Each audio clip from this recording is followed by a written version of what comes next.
അല്ല എന്തെല്ലാം സുഖല്ലേ?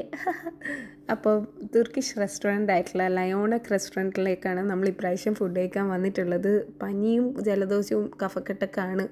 സോ അതിനൊക്കെ കൊണ്ട് നമുക്കങ്ങനെ ഹെവി ആയിട്ടുള്ള ഫുഡൊന്നും വേണ്ട, എന്നാൽ ഹെവി ആവും വേണം.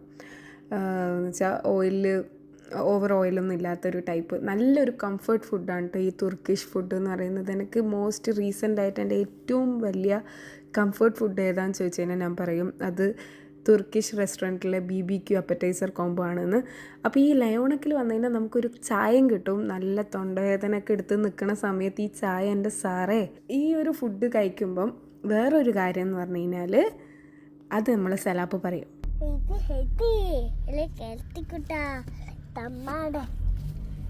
യെസ്, നല്ല ഹെൽത്തി ഫുഡാണ്. നല്ല കുബൂസ് അവർ ആ ബ്രെഡ് തന്നെ നല്ല ടേസ്റ്റ് ആയിരുന്നു കേട്ടോ. നല്ല നീറ്റ് ആൻഡ് ക്ലീൻ ആയിരുന്നു. നല്ല ഒരു സ്മെല്ലോ ഒന്നും ഉണ്ടായിരുന്നില്ല. ഇങ്ങനത്തെ റെസ്റ്റോറൻറ്റിൽ ചിലപ്പോൾ ചിലർക്ക് സ്മെല്ലിൻ്റെ പ്രശ്നം ഉണ്ടാവാറുണ്ട്. അങ്ങനത്തെ സ്മെല്ലോ ഒരു കാര്യമില്ല. നല്ല ബാർബിക്യൂ, നല്ല അപ്പറ്റൈസർ, എല്ലാം കൊണ്ടും നല്ല ടേസ്റ്റായിരുന്നു. ഗൈസ് എന്തായാലും ട്രൈ ചെയ്ത് നോക്കണം. ലൊക്കേഷൻ വരുന്നത് നമ്മുടെ ദോഹയിലെ നെഹദി റെസ്റ്റോറൻറ്റ്, എല്ലാവർക്കും അറിയായിരിക്കും. അതിൻ്റെ നേരെ ഓപ്പോസിറ്റ് ആണ് ഈ ലയോണക് റെസ്റ്റോറൻറ്റ് വരുന്നത്.